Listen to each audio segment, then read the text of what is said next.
नमस्कार, मैं रवीश कुमार। शेयर बाजार गिर रहा है। 5 दिनों के भीतर बाजार में निवेशकों के 16 लाख करोड़ से अधिक डूब गए। 12 फरवरी को भी बाजार में निवेशकों के पैसे का डूबना जारी रहा, मगर इसमें कुछ सुधार भी आया। ज्यादातर शेयरों के दाम लाल रंग में डूबे नजर आए। 11 फरवरी को बाजार में कोहराम मचा, 12 फरवरी को भी जारी रहा। बाद में दिन के दूसरे हिस्से में मार्केट ने वापसी की और 1% का सुधार देखा गया। हिंदी के दर्शकों और निवेशकों को बाजार की खबरों से भिड़ना पड़ेगा। थोड़ी मुश्किल होती है, हमें भी होती है, लेकिन इन खबरों को आप छोड़ नहीं सकते। इसका संबंध हमारी बचत और भविष्य की योजनाओं से है। तो हमने आज फिर से कोशिश की है और वीडियो बनाया है ताकि बाजार के उतार चढ़ाव से हमारा वास्ता बना रहे। सवाल है कि क्या मिडिल क्लास का सपना अब भी सुरक्षित है? क्या आपको लगता है कि इस बाजार से जो आपने उम्मीद की थी वह पूरी हो पाएगी, या फिर यहां भी आपका इंतजार लंबा हो जाएगा? 27 सितंबर को सेंसेक्स 85,978 अंकों के और एनएसई निफ्टी 26,277 अंकों के पार चला गया। दोनों अपने शीर्ष पर थे। 12 फरवरी को सेंसेक्स गिरकर 76,000 और एनएसई निफ्टी 23,000 के नीचे आया। काफी देर के बाद दोनों में सुधार हुआ और सेंसेक्स 76,000 से ऊपर गया, निफ्टी 23,000 से ऊपर। इसके बाद भी सितंबर 2024 से तुलना करें तो बाजार में गिरावट प्रचंड है। आप खुद भी देखिए कि मार्केट कहां से कहां आ गया और किसी को पता नहीं कि कितना अभी और गिरने वाला है। 2023 की शुरुआत से शेयर बाजार चढ़ने लगा था। बीच बीच में झटके आए, लेकिन लंबे समय तक बाजार में ऊपर जाने का ही ट्रेंड रहा। इस ट्रेंड को देखकर बड़ी संख्या में नए निवेशक मार्केट की तरफ दौड़े आए। उन्हें फायदा भी नजर आया, लेकिन लंबे समय से नुकसान देखते देखते उनका मन वसंती तो नहीं होगा। जेठ की तपती धूप की तरह उनका दिल इस वक्त जल रहा होगा। सितंबर के महीने के बाद से बाजार कभी कभार ही ऊपर गया। 6 महीने के बीच में ज्यादातर नीचे आता रहा। इन 6 महीनों में भारत का मार्केट 479 लाख करोड़ से घटकर 11 फरवरी को 409 लाख करोड़ पर आ गया। यानी निवेशकों को करीब 70 लाख करोड़ से अधिक का नुकसान हो चुका है। 11 फरवरी और 12 फरवरी के दिन शेयर बाजार का रंग लाल में ही रंगा रहा। हर तरफ लाल ही लाल, हर सेक्टर में गिरावट, रंग लाल। Auto, metal, bank, pharma, real estate, consumer durables, सार्वजनिक क्षेत्र की कंपनियां, सबके शेयर गहरे लाल रंग में नजर आए। मार्केट का यह लाल ना तो प्रेम का है, न शराब का, केवल रक्त का है, रक्त स्नान का। दलाल स्ट्रीट को लोग द लाल स्ट्रीट पुकारने लगे हैं। अपने डूबे हुए पैसे की आह में वसंत को वैलेंटाइन बुलाने लगे हैं। मुश्किल से हरा रंग नजर आया। आपका पैसा रक्त में स्नान कर रहा है। आप कुंभ में स्नान कर रहे हैं। करोड़ों लोगों की आस्था डुबकी ले रही है। करोड़ों लोगों की पूंजी डुबकी ले रही है। जिस बाजार को दिखाकर भारत के विकास की गाथा लिखी जा रही थी, वह पिछले 6 महीनों से डमाडोल है। शेयर मार्केट के रिटर्न के दम पर मिडिल क्लास ने जो सपने खड़े किए, उनका क्या होगा? वो बैल की सवारी करना चाहते थे, मगर भालू ने अपनी पीठ पर बिठा लिया है। इसलिए मार्केट को बियरिश कहा जाता है जब मार्केट में गिरावट आती है। मिडिल क्लास क्या लंबे समय तक गिरावट के इस दौर को झेल पाएगा? सबसे बड़ा सवाल है। कई लोग कह रहे हैं कि मार्केट में हवा भर दिया गया था, अब करेक्शन हो रहा है। कई लोग यह भी कह रहे हैं करेक्शन का दौर पूरा हो गया है। तो कई लोग कहते जा रहे हैं कि यह करेक्शन नहीं है, गिरावट है और गिरावट का दौर लंबा चलेगा। भांति भांति के विचार हैं। मार्केट के गिरने के इतने बहाने हैं कि समझने वाला भी डगमगा जा रहा है। कुछ लोग विदेशी निवेशक का बहाना बनाते हैं। जैसे ही उनकी बात कुछ समझ में आने लगती है, घरेलू निवेशक का घाटा सुनकर फिसल जाते हैं। किसी तरह संभलते हैं तो टैरिफ और ट्रंप का नाम सुनकर लड़खड़ाने लग जाते हैं। किसके कारण बाजार कब गिरा समझ नहीं पाते, लेकिन 6 महीने से बाजार गिरता जा रहा है। व्यापक दृश्य यही है। कभी इस अखबार में तो कभी उस अखबार में ढूंढा कि शेयर मार्केट क्यों गिरा जा रहा है।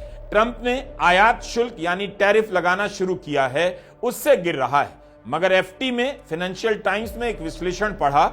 इसमें लिखा है कि टैरिफ वॉर को लेकर दुनिया के बाजार उतने चिंतित नजर नहीं आते जितना बताया जा रहा है। रॉबर्ट आर्मस्ट्रॉन्ग कौन है, कैसा लिखते हैं, हम नहीं जानते, लेकिन उनका विश्लेषण है कि स्टील के आयात पर 25% टैरिफ लगाने के ऐलान से बाजार पर खास असर नहीं है।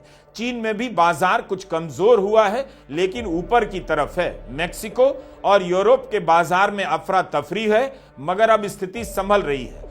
इस विश्लेषण में भारत के बाजार की चर्चा ही नहीं, जबकि फाइनेंशियल टाइम्स में भारत की खबरें आए दिन छपती रहती हैं। ट्रंप के टैरिफ प्लान को कारण बताया जा रहा है, लेकिन क्या दावे के साथ कहा जा सकता है कि भारत का बाजार ट्रंप के टैरिफ प्लान के कारण गिरा जा रहा है? ट्रंप ने स्टील के आयात पर 10% से बढ़ाकर 25% का टैरिफ लगाया है। अमेरिका अपनी स्टील की खपत का सबसे अधिक कनाडा, मेक्सिको, ब्राजील, दक्षिण कोरिया और वियतनाम से आयात करता है। अमेरिका भारत से बहुत ही कम मात्रा में स्टील का आयात करता है। ऐसा नहीं है कि ट्रंप के टैरिफ वॉर से भारत के बाजार पर असर नहीं होगा, लेकिन भारत का बाजार तो पहले से गिरता चला आ रहा है। और हमारा सवाल बस इतना है कि ट्रंप के कारण को कहीं बढ़ा चढ़ाकर तो नहीं बताया जा रहा है। मेटल की कंपनियों के दाम गिरे तो बात समझ में आती है, लेकिन शेयर बाजार में ऐसा कोई सेक्टर नहीं बचा जिसमें गिरावट ना देखी जा रही हो। 6 महीने से बाजार की गिरावट क्या कहती है? भारत का रुपया गिरता जा रहा है। मंगलवार को रिजर्व बैंक ने नहीं संभाला होता तो $1 का दाम 88 रुपए से नीचे चला गया होता। 12 फरवरी के बिजनेस स्टैंडर्ड के पहले पन्ने पर खबर छपी है कि मार्केट कारोबारियों के अनुसार रिजर्व बैंक ऑफ इंडिया ने 2 दिन में $12 अरब बेचे हैं, तब जाकर रुपया कुछ टिक पाया है। शायद उसी का नतीजा रहा होगा कि आज यानी 12 फरवरी को भारतीय रुपए ने 2 साल में सबसे दमदार वापसी की है। 87 से ऊपर आकर 86.47 का हो गया $1। लेकिन कब तक डॉलर बेचकर रुपए को बचाया जाएगा? एशिया में 2 ही मुद्राओं की हालत सबसे खराब बताई जा रही है, इंडोनेशिया का रुपया और भारत का रुपया। इस गिरावट को लेकर आप ट्रंप से नहीं जोड़ सकते। इस सवाल का जवाब खोजना होगा कि क्या भारत के बाजार में जानबूझकर हवा भरी गई थी ताकि लोगों का विश्वास बना रहे कि अर्थव्यवस्था चमक रही है। कहीं ऐसा तो नहीं कि विदेशी निवेशकों ने इस मार्केट का गुब्बारा देख लिया और वे अपना पैसा लेकर निकलने लगे। भारत की अर्थव्यवस्था में ठहराव के संकेत तो महीनों पहले मिलने लगे थे। कॉरपोरेट का मुनाफा इस तिमाही में औसत बताया जा रहा है। तो अब चालाकी से भारत के अपने कारणों को पीछे धकेल कर ट्रंप को आगे किया जा रहा है। कोई भी यह नहीं बताता कि बजट में 12 लाख तक की आमदनी को टैक्स फ्री किया गया, तब तो ताली बजाई गई। फिर भी उपभोक्ता मांग नहीं बढ़ी, यही कहा गया था। उपभोक्ता सामान बनाने वाली कंपनियों के शेयरों के दाम अब भी क्यों गिरते जा रहे हैं, कोई नहीं बता रहा। जब भी बाजार गिरता है एक नया बहाना आ जाता है। क्या ट्रंप के कारण 11 फरवरी को भारत का बाजार गिरा? लेकिन उसके पहले भी बाजार कई बार गिरा है और सितंबर से गिर रहा है। 11 फरवरी को 9 लाख करोड़ से अधिक की राशि स्वाहा हो गई। एक दिन में लाखों लोग 900 रुपया नहीं कमा पाते हैं और यहां 9 लाख करोड़ डूब गए।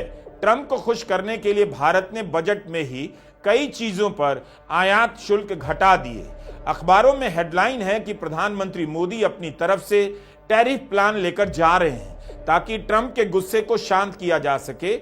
इस तरह की हेडलाइन से तो भारत का मार्केट चढ़ना चाहिए था, इसके बाद भी गिरता जा रहा है। 12 फरवरी को 12 बजे से पहले 6 लाख करोड़ डूब जाने की खबर छपी थी। फिर यह राशि 7 लाख करोड़ बताई गई, 8 लाख करोड़ बताई गई, लेकिन दिन के दूसरे हिस्से में सुधार हुआ। आंकड़ों में जरा अंतर आ सकता है। 2 दिन के भीतर 15-16 लाख करोड़ डूबे। किस किस का पैसा लुटा, किस किस का दिल टूटा, किस किस की सांस अटक गई, खबर में इसका कोई ब्यौरा न था। अगर आप शेयर मार्केट में अपने निवेश के नेगेटिव होने से नेगेटिव हुए जा रहे हैं तो इस वीडियो को पूरा देखते रहिए। पॉजिटिव होने की गारंटी हम नहीं दे सकते, लेकिन आपके इस दुख को हल्का कर सकते हैं। मूर्छित पड़े निवेशकों में प्राण डालना आसान नहीं, शेयर बाजार के गिरने की कथा में जान डालना आसान नहीं। अप्रैल 2022 में वित्त मंत्री ने संसद में कह दिया कि विदेशी निवेशक तो आते जाते रहते हैं, उनकी परवाह क्यों करनी। अपने देसी निवेशक हैं, वो मार्केट के साथ खड़े हैं। लेकिन जिन देसी निवेशकों की तारीफ वित्त मंत्री 2022 में कर रही थी, आज तो उनका ही हाल बुरा है। वो मार्केट के साथ खड़े तो हैं, तब फिर वित्त मंत्री उनकी बात क्यों नहीं कर रही हैं? आज जब वो डूब रहे हैं तो उनके भरोसे की बात, दिलासे की बात क्यों नहीं कर रही? उन्हें क्यों नहीं बताया जा रहा है कि उनके पैसे के साथ क्या हो रहा है? FIIs and FPIs may come and go, but today Indian retail investors have proven that even if they come and go, any shock that may come is now taken care of because of the shock absorbing capacity the Indian retailer has brought into Indian market. I think we as a house should stand up and appreciate the Indian retailer who's invested a lot of confidence in the stock markets today in India. विदेशी निवेशक पैसा निकाल रहे हैं, इस बात से आप इनकार नहीं कर सकते और ना इससे नजर फेर सकते हैं। उनका पैसा निकालना बहुत कुछ कहता है। यह समझना जरूरी है कि विदेशी निवेशकों का भरोसा क्यों हिल गया।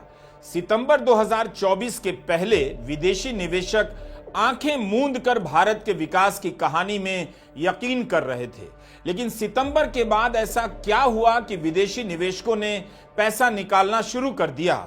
सरकार अपनी तरफ से कभी नहीं कहेगी और जानकार कहने की हिम्मत कभी नहीं कर पाएंगे।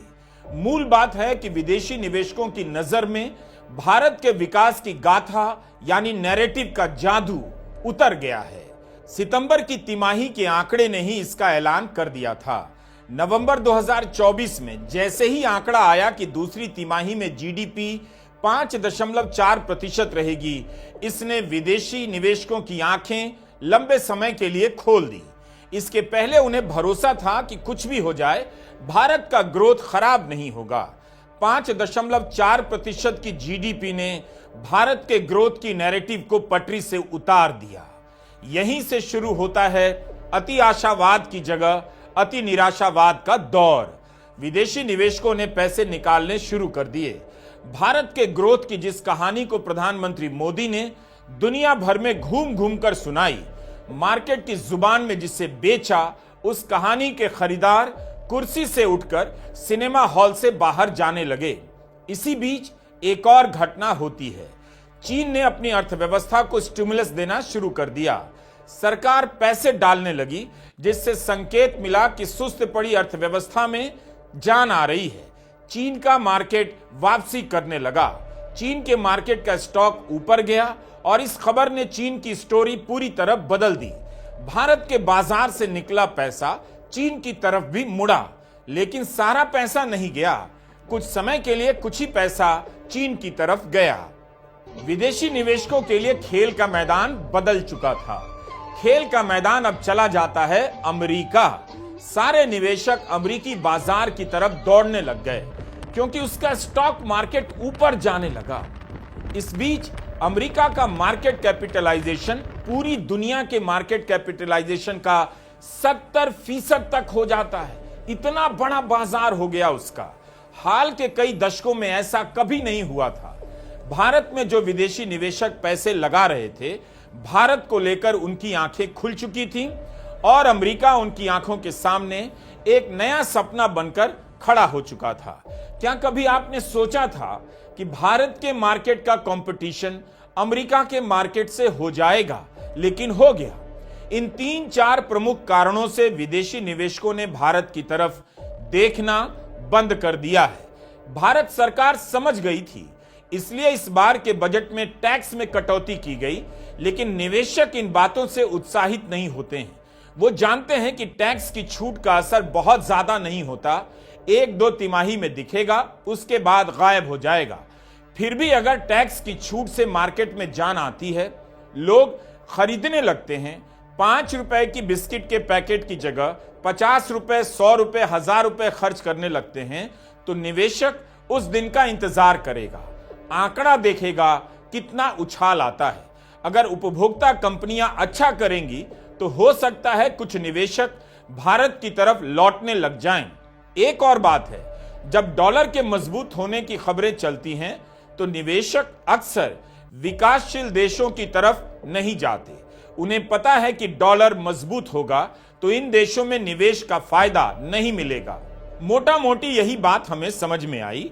हमने कई लोगों से बातें की, कई अखबारों को पढ़ा कि हिंदी में इन बातों का जिक्र बहुत जरूरी है। भारत के लिए विदेशी निवेशकों को फिर से आकर्षित करना अभी मुश्किल लगता है। बजट के समय यह खबर आई कि सरकार ने पैसा खर्च नहीं किया जितना आवंटित किया था, और अब वित्तीय घाटा कम करने के कारण सरकार आगे भी पैसा खर्च नहीं करेगी। इसे विदेशी निवेशकों ने इस तरह से भी पढ़ा होगा कि सरकार अब वह सरकार नहीं रही, योजना बनाने और लागू कर दिखाने की क्षमता से भटक गई है। She cut capital expenditure by the central government by 92,682 crore. Not revenue expenditure, sir. Capital expenditure by the central government was cut by 92,682 crore. She cut the grants in aid to states for creating capital assets, that's another form of capital expenditure, by 90,887 crore. So total cut in capital expenditure by the center and the states, I'm not apportioning blame, but the center and the states in the current year will be 1,83,569 crore. By cutting capital expenditure by such a humongous amount, she saved on the fiscal deficit 43,785 crore. I can understand if she has saved on the fiscal deficit 1,83,000 crore. It is bad policy, but I will understand. But after cutting 1,83,000 odd crore, she saved about 44,000 crore. Is it good policy? I don't know. Is it good economics? I say no, it is not good economics. You can't cut capital expenditure. बाजार में जो गिरावट है उसकी वापसी तभी होगी जब भारत कोई नया नैरेटिव लेकर सामने आएगा। वित्त मंत्री का बार बार कहना कि भारत सबसे तेज बढ़ती अर्थव्यवस्था है काफी नहीं होगा। कम से कम उनकी इस लाइन से निवेशक आकर्षित नहीं हो रहे हैं। Only in 2 out of 12 quarters, last 12 quarters, only in 2 out of last 12 quarters has the growth rate touched 5.4 or remains below it. I want to inform the members that on account of strong economic foundation, a speedy rebound is happening, and we shall take measures which will going forward help in keeping our economy growing fastest as in the last few years. We'll continue to remain the fastest growing economy. Bharat को इस सच्चाई का सामना करना पड़ेगा। रही बात घरेलू निवेशकों के पैसा लगाने की, तो वो तो सामान्य बात है। कोई अगर शेयर बेचेगा तो कोई खरीदेगा। सवाल है कि किस कीमत पर खरीद रहा है। इसलिए हमारा सवाल है, क्या घरेलू निवेशक के दम पर अब मार्केट लंबे समय में संभल सकता है? इस साल अब तक विदेशी निवेशकों ने 1,04,414 करोड़ के शेयर बेचे हैं। इस साल अब तक DII यानी घरेलू निवेशकों ने 99,380 करोड़ के शेयर खरीदे हैं। सितंबर से फरवरी के बीच विदेशी निवेशकों ने करीब 2,93,000 करोड़ के स्टॉक बेच दिए, और इसी दौरान DII ने 3,03,000 करोड़ से अधिक का निवेश कर दिया। अब तक कुल 20 अरब डॉलर से अधिक के भारतीय स्टॉक बेचे जा चुके हैं। कई देशों की अर्थव्यवस्था इस आंकड़े से छोटी होती है।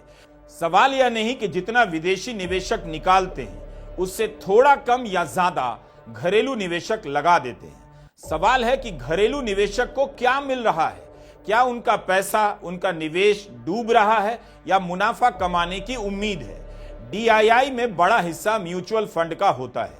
आज कई म्यूचुअल फंड का रिटर्न नेगेटिव में बताया जाता है। इसके बाद भी दिसंबर और जनवरी में लोगों ने म्यूचुअल फंड में निवेश किए हैं। निवेश जारी है, मगर मुनाफे का इंतजार है। सभी को पता है कि बाजार गिरता है तो एक दिन संभलता भी है। लेकिन अब तो पिछले 6 महीने से गिरा जा रहा है। जिन्हें अपने निवेश के बदले आज पैसा चाहिए था, उनका सपना टूट गया होगा। वित्त मंत्री को बताना चाहिए कि खुदरा निवेशक जिस म्यूचुअल फंड में निवेश कर रहा है, उसका रिटर्न नेगेटिव क्यों है। उसके पास विकल्प नहीं है और लोग निवेश करते हैं, तो इसे हौसला बताकर बाजार के संकट को टालना क्या सही होगा। दिसंबर 2024 की इकोनॉमिक टाइम्स की रिपोर्ट है सुरभि खन्ना की कि 2024 में 425 में से 34 इक्विटी म्यूचुअल फंड्स ने निवेशकों को नेगेटिव रिटर्न दिए। 3 इक्विटी फंड में एसआईपी में किए गए निवेश पर एक साल में डबल डिजिट के नेगेटिव रिटर्न देखने को मिले। क्वांट पीएसयू फंड पर रिटर्न का रेट -20% से भी ज्यादा रहा। यानी अगर किसी ने इस फंड में प्रतिमाह 10,000 का एसआईपी निवेश किया तो एक साल में उसकी वैल्यू 90,763 पर आ गई, घट गई। Quant ELSS tax saver fund ने करीब 12% का नेगेटिव रिटर्न दर्ज किया है। Aditya Birla SLPSU equity fund का रिटर्न 11.13% कम हो गया। मार्केट की पीक से तुलना करें तो 15 स्मॉल कैप म्यूचुअल फंड्स में एसआईपी के निवेश पर 35% का नुकसान हुआ है। Mahindra Manulife small cap fund, Aditya Birla Sun Life small cap fund, Tata small cap fund और trust TMF small cap fund जैसे म्यूचुअल फंड्स के एसआईपी निवेश में 45% से 40% तक का घाटा देखा गया है। क्या ताली बजाने से, तारीफ करने से खुदरा निवेशक का दर्द कम हो जाएगा? जिसके लाखों डूब गए, क्या उसके दर्द की दवा यही तारीफ है कि मार्केट में पैसा लगा रहा है? 2023 के शुरू से शेयर मार्केट का प्रदर्शन अच्छा था, लंबे समय तक अच्छा भी रहा, लेकिन पिछले 6 महीने से जो दबाव है वो क्यों है? अगर ये लंबा चलेगा तो निवेशक खुद को कैसे संभालेगा? बाजार गिरता चढ़ता रहता है, लेकिन अगर लंबे समय तक गिरना जारी रहा तो उसके धीरज का क्या होगा? 11 फरवरी की खबर है, लाइव मिंट में छपी है। पिछले एक महीने में निफ्टी स्मॉल कैप 250 इंडेक्स के 22 स्टॉक 20% से लेकर 43% तक गिर गए। एक समय पर यह सभी अच्छा प्रदर्शन कर रहे थे। न्यूजेन सॉफ्टवेयर 43% से भी अधिक गिर गया। एक महीने में नेटवेब टेक्नोलॉजी 36% और सोनाटा सॉफ्टवेयर 23% गिरा। इस ब्रैकेट के अन्य स्टॉक भी काफी घाटे में चल रहे हैं। इस गिरावट को भी समझाया जा रहा है कि पिछले साल के मुकाबले बाजार अब भी ऊपर है। फिर यह भी जोड़ दिया जाता है कि सेंसेक्स का मिड कैप 11% और स्मॉल कैप 13% नीचे है। मिड कैप उन कंपनियों को कहते हैं जिनका मार्केट कैपिटलाइजेशन 8,000 करोड़ से अधिक और 26,000 करोड़ से कम का होता है। यानी मिड कैप में काफी बड़ी कंपनियां आती हैं। 6 दिन के भीतर मिड कैप में जिनके पैसे लगे हैं उनके लाखों करोड़ रुपए हवा हो गए। सीएनबीसी में शीर्ष कपूर की रिपोर्ट है, बता रहे हैं मिड कैप और स्मॉल कैप में बुरा हाल चल रहा है। मिड कैप और स्मॉल कैप के 30% स्टॉक एक साल के अपने सबसे निचले स्तर पर हैं। कुछ अपनी पीक से 60% नीचे आ चुके हैं। 70% से अधिक स्टॉक कम से कम 30% तक गिर चुके हैं। मिड कैप में मंदी का यह हाल है कि विश्लेषक लार्ज कैप की तरफ जाने का सुझाव देने लगे हैं। 2025 में मिड कैप सेगमेंट का प्रदर्शन काफी खराब बताया जा रहा है। जिस दौरान निफ्टी 2.5% गिरा, निफ्टी मिड कैप इंडेक्स में 12% की गिरावट आ गई। हिंदू बिजनेस लाइन की रिपोर्ट है, पिछले साल की शुरुआत में लिस्ट किए गए 266 लघु और मध्यम उद्यमों में से 1/3 घाटे में चल रहे हैं। यानी 266 में से 88 कंपनियों के स्टॉक घाटे में हैं। इनमें से 36 कंपनियों पर 100 गुना सब्सक्रिप्शन हुआ था। मजेंटा लाइफ केयर नाम की कंपनी 1000 गुना सब्सक्राइब हुई थी। आज वो अपनी ऑफर प्राइस से 30% नीचे आ चुकी है। कुल मिलाकर देखा जाए तो पिछले एक साल में 1000 से अधिक स्टॉक अपने शीर्ष स्तर से 30% नीचे गिर चुके हैं। इकोनॉमिक टाइम्स के निखिल अग्रवाल ने रिपोर्ट किया है कि यह मंदी बेहद चिंताजनक है।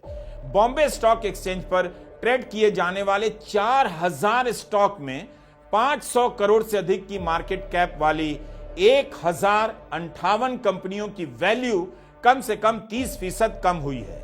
11 फरवरी की शाम बाजार की अलग अलग सूचकांकों की तुलना उनके अपने चोटी के स्तर से की जा रही है, तब पता चलता है कि बाजार कितना नीचे आ गया है। सेंसेक्स अपने शीर्ष के मुकाबले 11% से भी अधिक नीचे आ चुका है। निफ्टी 50 शीर्ष के मुकाबले 12% नीचे आ गया है। निफ्टी 100 13.7% नीचे आया है और निफ्टी 200 14% नीचे। निफ्टी 500 14.5% नीचे आया है। निफ्टी स्मॉल कैप की हालत काफी खराब है, यह अपने शीर्ष से 18.2% गिर गया है। निफ्टी मिड कैप 16.4% नीचे गिर चुका है और सबसे अधिक गिरावट आई है BSE small and medium enterprise IPO में। शीर्ष स्तर के मुकाबले इसमें 22.3% की गिरावट दर्ज हुई है। शेयर बाजार में उतार चढ़ाव उसके जीवन का हिस्सा है, लेकिन जब गिरावट का दौर लंबा हो जाए तो हौसला टूटने लग सकता है। अच्छी बात है कि निवेशक इसे अवसर के रूप में भी देखते होंगे, मगर कहीं ऐसा ना हो जाए कि केवल दांव लगाने और हारने के जुए में बदल जाए। दूसरी तरफ सोना क्यों महंगा होता जा रहा है, यह भी एक रहस्य की तरह हो गया है। 12 फरवरी को 10 ग्राम सोना 85,000 रुपए से पार निकल गया। चर्चा शुरू हो गई है, कुछ महीनों में 1 लाख से पार हो जाएगा। पिछले साल सोने में निवेश पर 27% का मुनाफा मिला। खबर तो यह भी छप रही है कि सोने का गहना गिरवी रखकर लोग कर्ज ले रहे हैं, तो इसे कैसे समझा जाए? क्या गिरवी रखने के कारण सोना महंगा हो रहा है या लोग शेयर बाजार से निकलकर सोने में निवेश कर रहे हैं? आम निवेशक इन बातों को कैसे समझे, अपने पैसे का निवेश कैसे करे, उसके लिए यह एक बड़ी चुनौती है। किसी के बहकावे में मत आइएगा, सोच समझकर विवेक का इस्तेमाल कीजिएगा। सरकार को और भी खुलकर बताना चाहिए ताकि आम निवेशकों को पता चले कि हम कहां खड़े हैं। बैंकों में ब्याज दरें कम होने की बात की जा रही है, फिक्स डिपॉजिट के रेट घटने की बातें होने लगी है। शेयर बाजार में मुनाफा नहीं होगा तो मिडिल क्लास कहां जाएगा? उसे कहीं जाने की जरूरत नहीं, बस जानने की जरूरत है कि क्या उसे ठीक से पता है कि बाजार कहां जा रहा है। नमस्कार, मैं रवीश कुमार।